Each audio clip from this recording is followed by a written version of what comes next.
It was in 1925 that Pope Benedict XV instituted this feast on this last Sunday of October as a reaction to the privatization of our faith.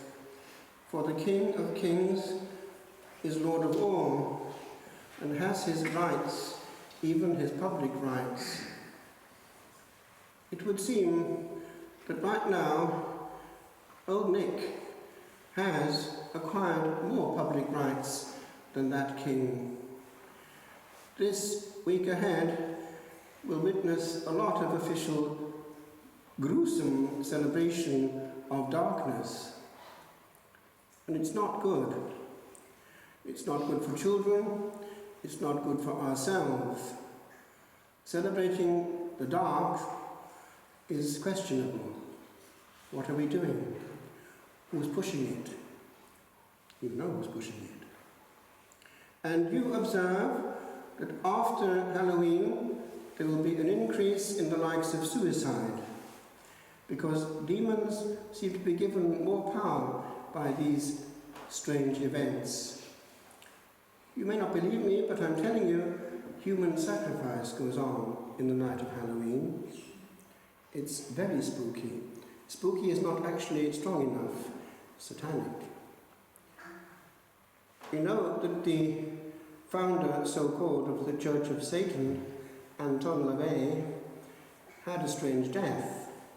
For Satanists, it's a glorious occasion, dying, going to share the kingdom with the one has served. But just before he passed, he looked around at something and said, "Oh my, there's something wrong. There's something dreadfully wrong," and passed, presumably to celebrate Satan on the other side. You know that the big difference between prayer to God and prayer to the other guy is that the other guy is fairly quick to answer. Our God answers as he sees best, which is not what we think is best. But the other one gives at a cost, and the cost is the immortal soul. Listen to this on the contrary.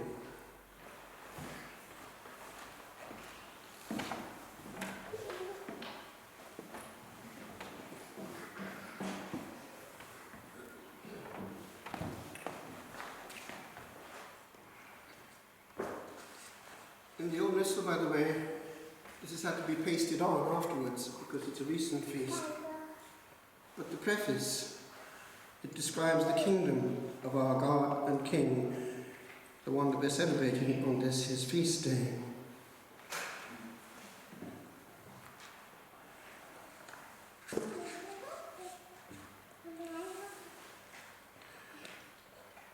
Eternum et universale regnum.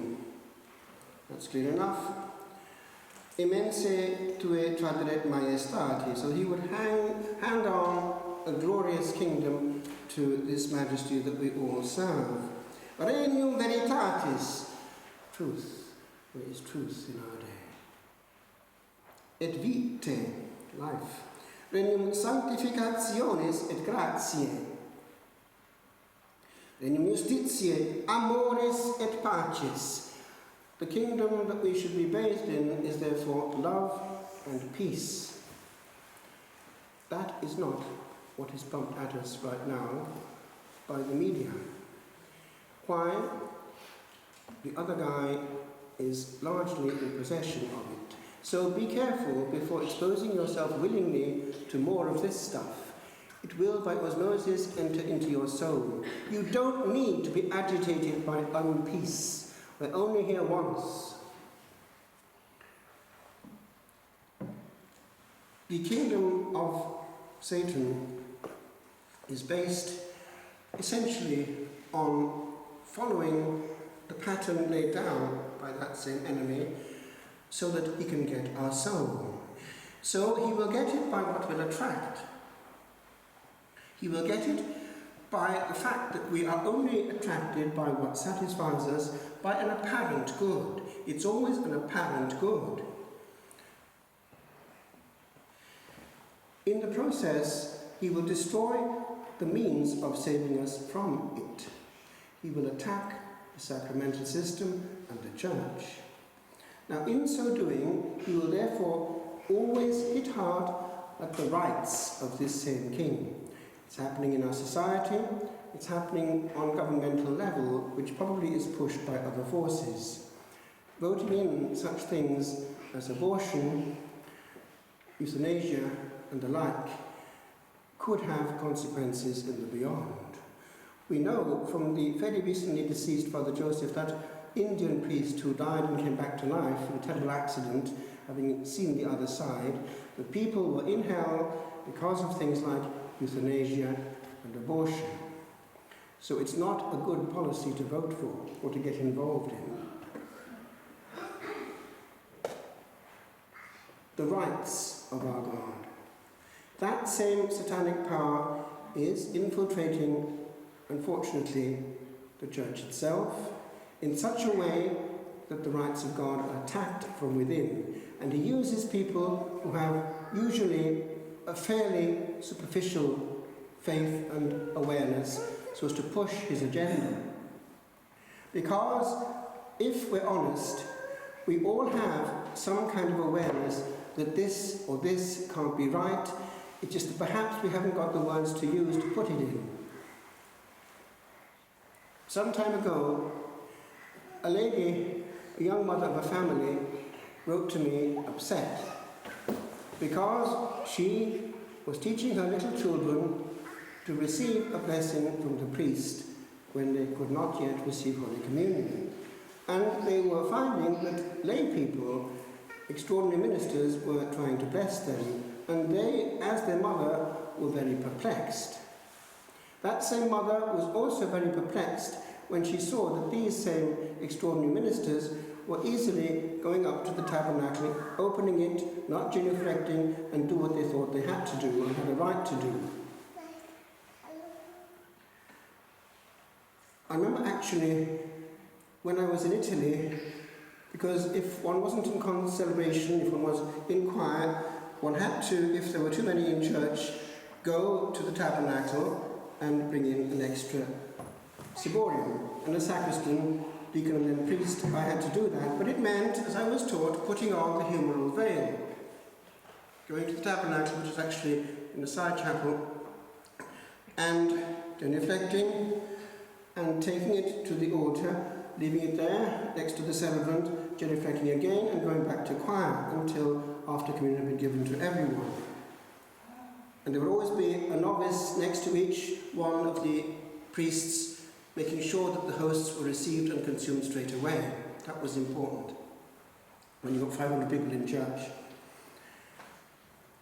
When I was there one day, the wife of the ambassador to Bolivia, who then became the ambassador here to Ireland, friend of the monastery, they had a house near the monastery, the wife was telling me how she was impressed to see what was just happening every day with us, this way of putting the humeral veil on to receive anything from the tabernacle and go up to the high altar, and saying that in Bolivia there were lay people going up to the tabernacle just like that, opening without any genuflection. I was horrified. Little did I know that that was going to become common practice.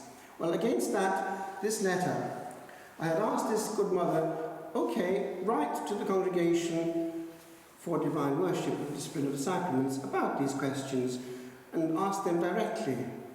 And she did, disposing her perplexities, and a letter came back, proper protocol and everything, indicating certain things. Of course, it was obvious that a layperson had no authority to bless, but the other one is very interesting too. It was the fact that it was quite clear in this letter that only deacon upwards had the right to go to the tabernacle. There are profound reasons for that. It's that the Eucharist is given. It's given by the church. It's appropriated not by a layperson as though it were a toy or a sweet. And of course, there's also the result that when that starts to happen, these shortcuts the message given, especially to little people, is that there's nothing awfully splendid about it. It's just more of the same thing. So it's a huge victory for you-know-who. The message given is that it's fairly casual going to serve the Lord. So these things, like wearing the humeral veil, genuflecting, only having consecrated hands to touch the Lord, is a whole panoply of protection for the sacred. I'll put it a different way. Recently, a letter came to the Hermitage from Buckingham Palace.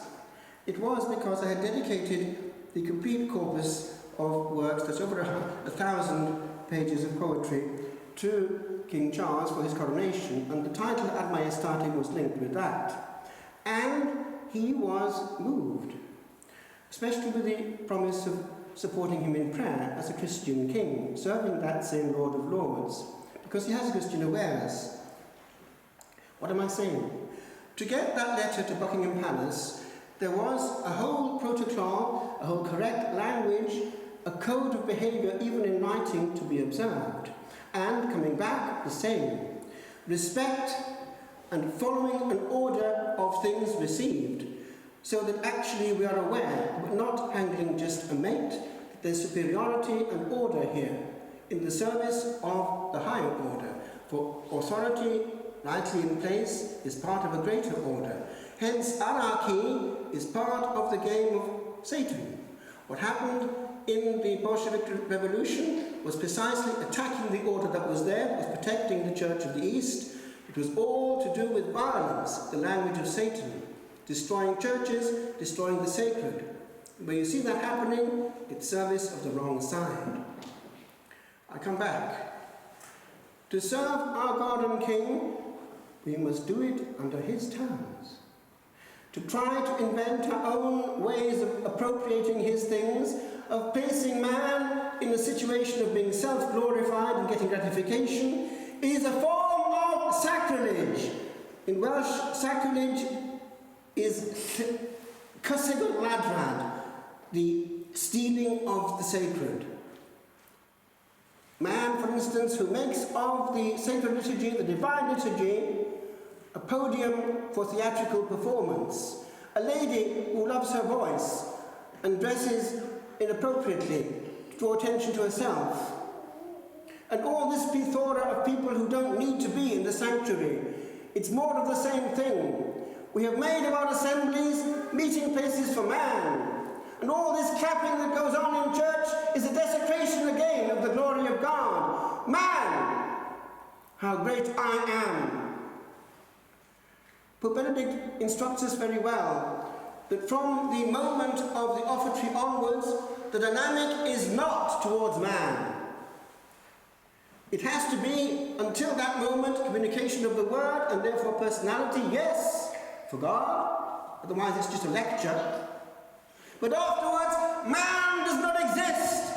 We are with the angels at that point, cum angelis et archangelis, and all that goes with it, the thrones and dominations and powers. That's the realm from the offertory onwards. And some saints have seen the angels present, especially in the Eastern context, where they have never changed the sacred. They can't, it's just greater than them. And they have an advantage, I tell you, on this point.